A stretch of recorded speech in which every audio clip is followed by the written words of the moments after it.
It's a huge day coming up at Sha Tin on Friday. Welcome to Racing to Win. We welcome in the Chinese Lunar New Year for the Year of the Snake, including the 4-year-old series getting underway with the Classic Mile. And the road to the Derby starts now. Racing in the Classic Mile. Helios Express has taken over though. Way too good. Helios Express.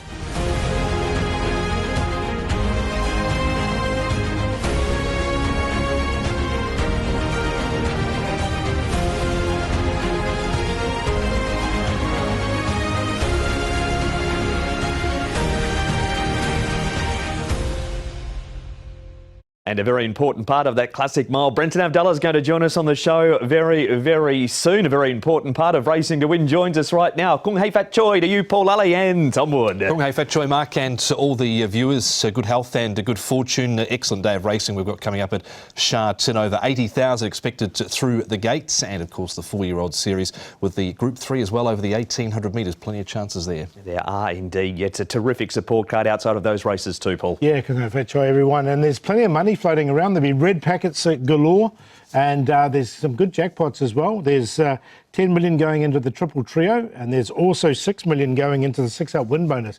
So that's going to be 18 million in the triple trio and 15 million in that 6-up win bonus. If that's not enough, there's 2.8 million going into the quartet first 4 merge pool. In the last, you get a free set of steak knives as well. You've got your red packets there all handy, Tom, ready to go? I do. Given a few out already. Absolutely. They'll be flying around come Sha Tin, as the boys said. Here are the meeting details with 11 races on the turf.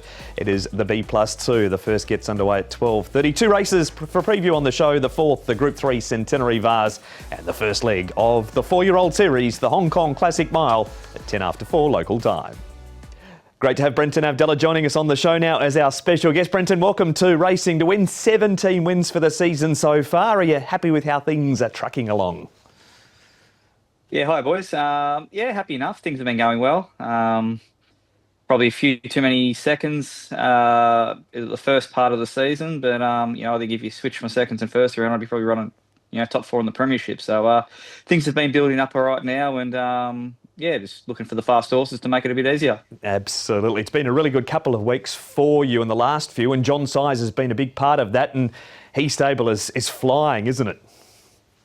It is, yeah. Look, obviously, John starts quiet, and we had a few seconds early on, and those seconds have now turned into winners. So stable's in really good form, which helps, and yeah, I don't get, the plum rides like probably Zach or so would, but John throws me some nice opportunities, and it's nice to capitalise on them. Almost a season and a half in Hong Kong for you now, so you're well settled, but how have you coped with the differences of riding in Sydney and Melbourne, where it's busy and almost full on every day? It's full on every day in Hong Kong in a different way, but not as much race riding. How have you coped with that?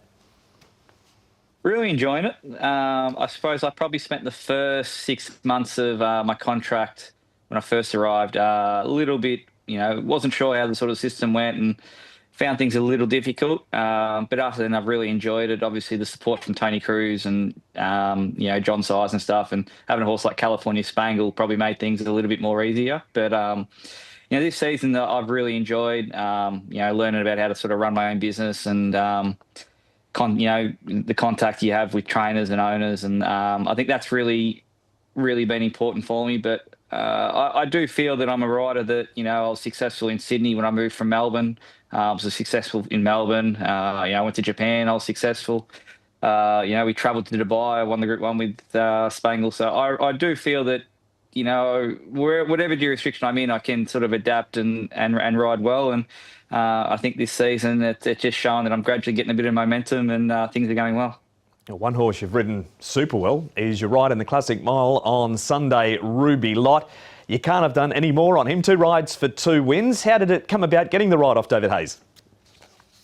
Yeah, I didn't have many rides for Hazy early on, but and didn't have any winners. But it was a meeting that Huey pulled the pin, and I think he cost himself a couple of winners when he was out there, and picked up Rubylot on the day of, and was able to win on him when he beat Bottoms Up Together, and then wasn't able to get back on him. He was a bit too light for me when he went up in grade, and when Lyle ran second on him, I think he had the choice between a couple, and I think he went Packing Hermit, and I was able to get on Rubylot, and he was able to beat, obviously, Packing Hermit, and I've been able to stick with him to the Classic Mile. So very thankful to the owners and David, but yeah, looking forward to the big race day. We'll hear from David later in the show. He's not concerned about the wide barrier this week going to the 1600. Does it trouble you at all going out to gate 10? Not really. He's a horse who we don't tend to use any speed of his anyway. When he's ridden too close, he doesn't finish. So he's going to be mid the back anyway. As long as there's a genuine enough speed, I think there should be. A few horses getting to the mile for the first time. And yeah, if there's any genuine speed, he can hopefully drop in somewhere and have a back to follow. And I know he's going to be strong late.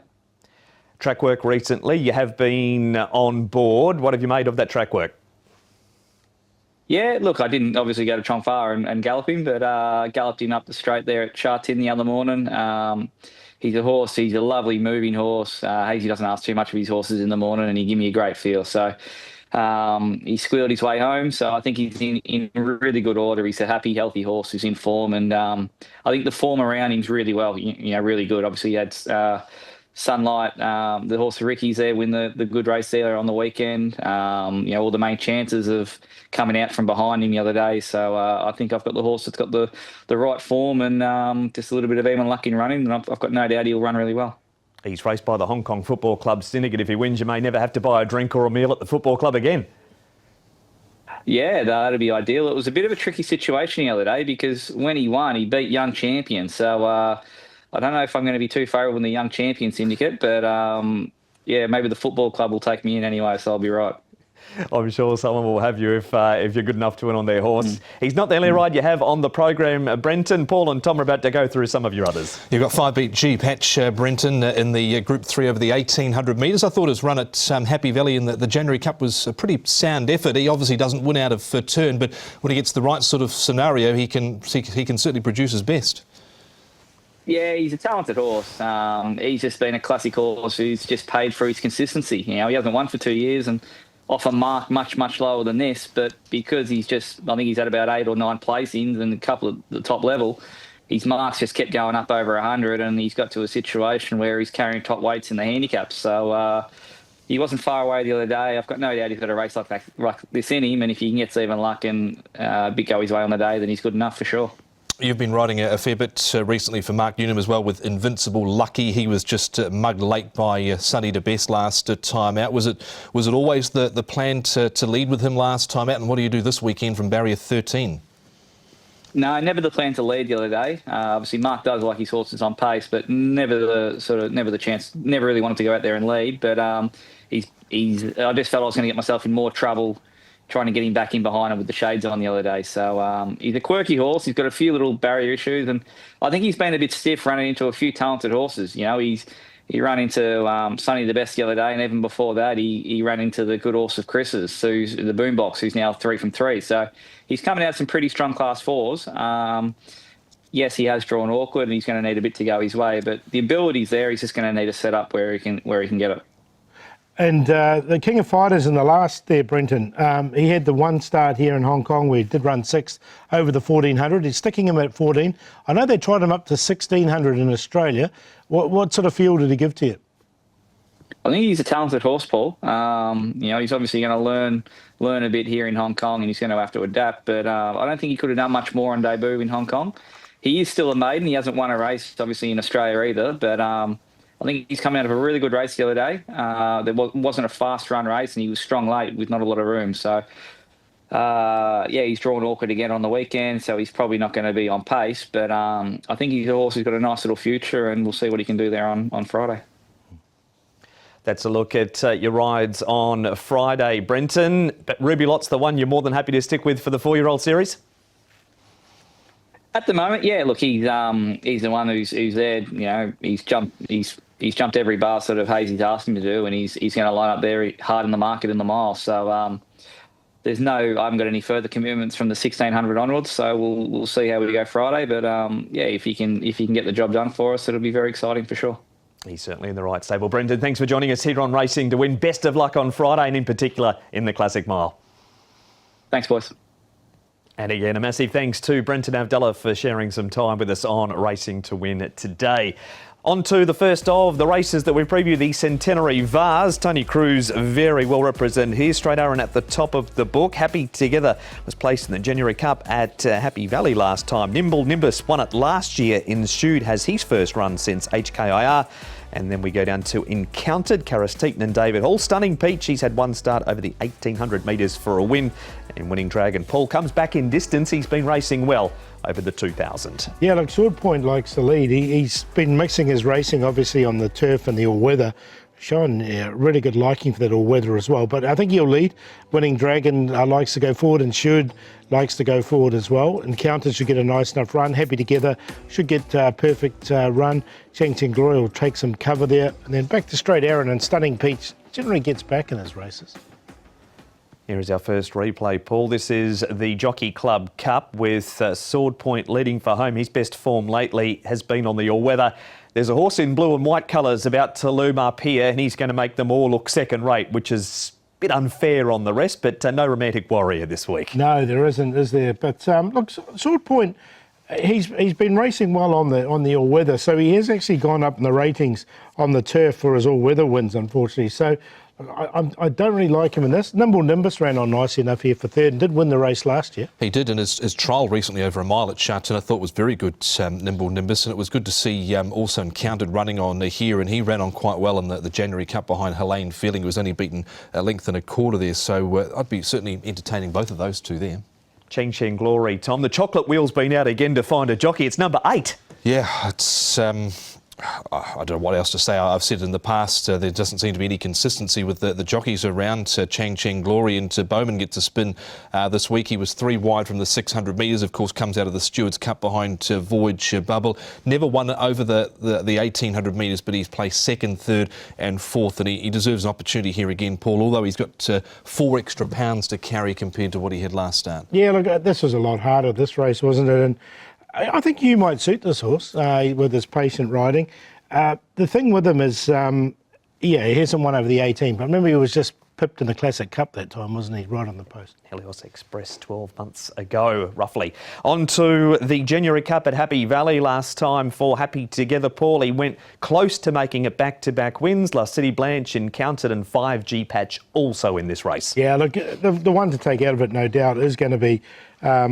Happy Together. It was a really good run from him here. He comes back to Sharton. He's raced well here at Sharton in the past, so he should be one of the favourites. Yeah, and rightfully so. Of course, he was a bit unlucky in this race last year. Of course, when Nimble Nimbus won it, there was not too much covering the field that time round. And he did a good job there last start. He carried top weight. He's got a little bit less weight to carry. I think he's the major player here. Off we go to this race, Paul, where Winning Dragon runs second, Stunning Peach third.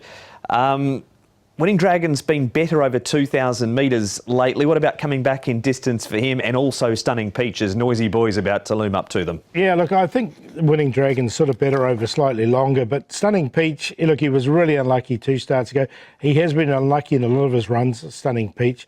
When he did win his race 4 starts ago, he was really impressive winning that day, and he has got the light weight, so I think he's one of the main chances. He's a 4-year-old. I think they're still at the Derby path, well and truly on for him, but a few things have gone against him. But I'm more keen on him in this race with the lighter weight than I am, I say, with Winning Dragon, who just had to be straightened up there the last bit, but Stunning Peach a must, I think. That is a look at the boys' thoughts on the replays leading into the Group 3. Paul, who do you like to win it?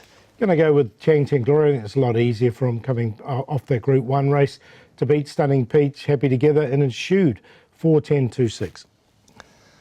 2 on top, and that, of course, is Happy Together. I think he can win this race. A bit unlucky last year, ran a super race in the January Cup behind Helene Feeling. Stunning Peach is in. Like the trial of Straight Aaron recently at Happy Valley, he's going to appreciate the drop back for sure, and Ensue the other one that goes in, another one that's trialled well behind My Wish. So 2, 10, 1 and 6. It's been a jam-packed start to Racing to Win, with Brenton Avdulla joining us in the preview of the Group 3. Off to a break. There's still plenty more to come right after this.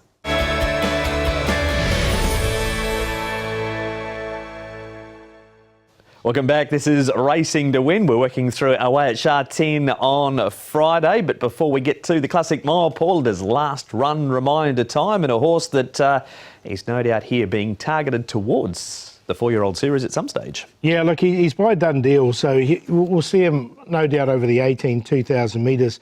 He's still rated 71, so he does need to get his rating up to get into that. But he's called Silvery Breeze, and you can see him go back here in this race. Now, Zach Purdon will be riding him. He's drawn a bit awkwardly in barrier number 12, but the thing is with this race was it was run really slowly, especially that first 1,000 metres. It was 71.71 seconds slower, and you can see him still last there. He comes out into the straight and finishes off really nicely. So, look, he looks a big chance coming up in race number 9 here, and the way he finished off this race, he wouldn't, if he can get his rating up, he could be a live Derby hope as well. So a really nice run from him.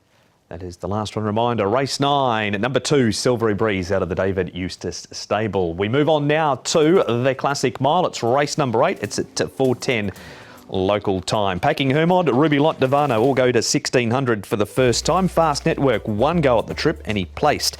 Cap Ferrar has his second Hong Kong start. Mickley blinkers on. Lucy in the Sky, tongue tie on.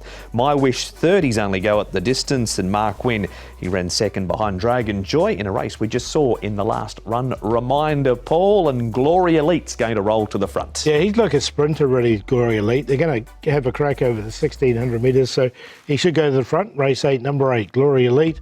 My Wish, he likes to go forward as well, as does Devano, but he's drawn wide, so he might just have to work to get across. Call Me Glorious, another one, they can go forward. Fast Network should get a nice run. Mark Wynn likewise. Back to Packing Hermod. Rubylot will go back, and Mickley will go back, I think, even though he's got blinkers. Mickley has one over the 1,600. As we have a look at the previous winners, Tom, there's been some ordinary horses win this race in the last 5 years. Yeah, Golden 60, Romantic Warrior there as well with Voyage Bubble, Helios Express last year. Excellent. Did he ever win another race? Excellent proposal. Not sure if he did after that, did he? But yeah, look, as you say, it's a race for good horses normally. And John Size has won 2 of the last 5. He's well represented here, Paul, as we see the road to the Classic Mile and where they have come from, with Rubylot winning last time over the 1,400. Yeah, he looks at the main form line there, Dragon Joy. All the information there for you to have a look at. Call Me Glorious and Talent's Ambition, both coming off all-weather 1,650 metre starts. Talent's Ambition running second just last weekend. Packing Hermod led that list though. Tom, Zach Purdon getting back aboard him. He's unbeaten on this horse. Yeah, he is 3 from 3, and Francis, I should say, Francis Loy, his trainer, of course, and obviously he's got a few less pounds to carry this time round. Covered a bit of ground. It was a big run from back in the field. There was a lot to like about him. He looks suited with the conditions of the race too, Paul. Yeah, he definitely does. He's definitely one of the main chances, no doubt whatsoever. And nice draw there, barrier number 6. The horse that beat him last time, though, Rubylot, trained by David Hayes. David, Classic Mile for Rubylot this week. It was almost a Classic Mile class field that he beat last time, wasn't it? Yeah, I think it was the best lead up as far as depth of field. And he was really strong late. He won it probably in the last 50 metres, and so he's crying out for a mile. And his form's really been impeccable. So looking forward to the race. Had a good gate last time, gate number 11 this week. Does that worry you with a horse like him? It's 10, I think, but not really, because he's a swooper. I'd expect him to be probably in the back third of the field, 3 wide with cover with a clear run the straight. I'm an optimist, but that's what I want. Brenton Avdulla takes the ride. He's automatically clicked with the horse. 2 rides for 2 wins. Yeah, that was an easy decision. He seems to understand the horse, and he's ridden him patiently twice, and he's won both times. So hopefully he can just get a little bit of cover for the first 2/3 of the race and then let it unfold in the straight. You've sent him up to Chungfa since his last run. Has he come back in good condition? Yeah, he really has. He's probably might get a clip after this. It's been pretty cool in Chungfa, and he's got a bit of a winter coat. Not bad, but he probably won't be pick of the yard. But it's the routine we've done, and he's been very consistent racing out of there. Rubylot, Paul, you were with him last time. You're sticking solid. I definitely am, yeah. Look, I think that's one of the main form lines in this race, and he did win it really nicely. He's drawn 10, but as you say, they're not too worried about that. He'll get back, he'll be running on. He's only going up plus £3 for that as well. 12 days ago since that win, and of course, David Hayes looking to win his third Classic Mile. John Sire's looking to win his third in the last 5 years. Tommy has Mickley engaged in this race. He's been really unlucky since that win, and my wish this was his only go at 1,600 metres. Yeah, I'm not totally immune to him in this sort of race as well. My wish, he's been set for the 4-year-old series well and truly. He was just beaten by a huge wave last time out, had to come off heels, you can see here in the straight. Mickley, for mine, Paul's had a bit of a bizarre sort of preparation. The blinkers are going on. It's having his 4th run this month, so you'd have to say he'd have to be fairly fit for this assignment. Yeah, definitely. And coming back from the 2,000 as well for him, back to the 1,600 metres. So you can see him, he sort of was just in behind the fields there. Yeah, my wish, first start at 1,600 metres wasn't a bad run either. Let's talk more about Mickley, Paul. We're going to see him up and coming soon. We could have a black cat on this graphic because, gee, there's been some luckless runs involved. Yeah, he has. Look, but he's one of those horses that's his running style. He gets back, so he tries to weave his way through the field. I mean, this was his win. He's only won 1 from the 5 starts, but this was it over the course and distance of a 76 rating. Then the next 3, again, he's gone back and run on a little bit. I thought he did have his chances there, though. He's obviously highly credentialed coming out of the UK. Yeah, keep an eye on this horse here as well, Cap Ferrar down the outside. This is his only run now.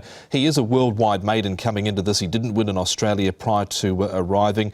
He's ideally probably looking for a bit further, but I think his 2 trials since his only run mark have been pretty strong. He ran on, of course, there on the 15th of December behind Mickley, but his trials look good, and I think Francis Lawyer's obviously got Packing Hermod in the race, but I think he's got a strong case to be made here with Cap Ferrar as well.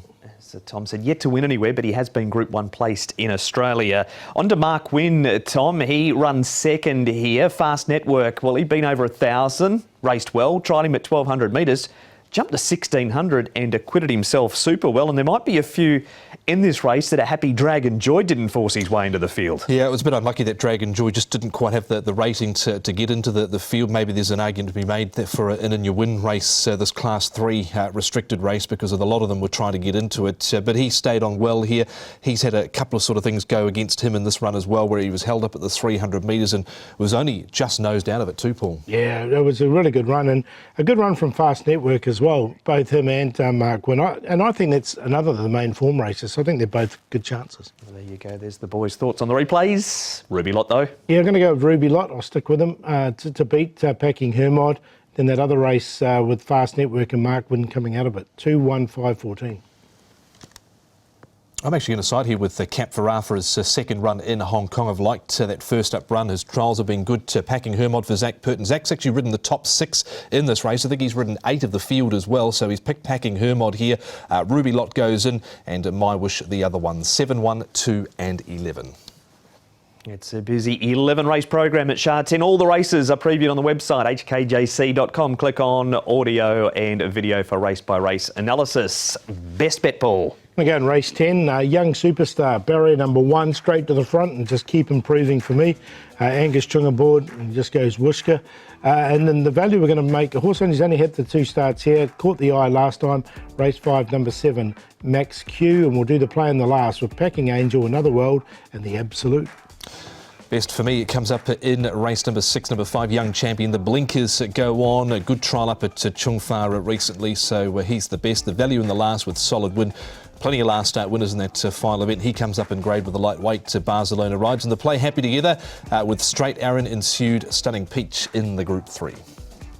They'll either let you in or bane you from the racing club, you two, with both young horses on top. Best bet race 7, number 4, Carrying Radiance, had no luck on debut. Has trouble at Chung Fa since. And race 10, number 12, Aurora Patch. Eye-catching finish last time, has led up in a recent trial and bolted in. Play race 7, Carrying Radiance, Each on Glory and Invincible Lucky 4, 7 and 8 in a QQP. The diary about what is upcoming. It starts at Shah 10 on Friday, then we're back to Happy Valley on Wednesday, Tom, and back to Shah 10 on February. A lot of races across all those meetings. Yeah, we've got plenty of 11 races and 9 race cards coming up, so something for everyone, and hopefully plenty of good luck for the punters tomorrow. Yeah, definitely, and it's a Friday, so change your day, obviously, with Chinese New Year here in Hong Kong. It'll be a great day, and we'll see you for the first at Shah 10 at 12:30.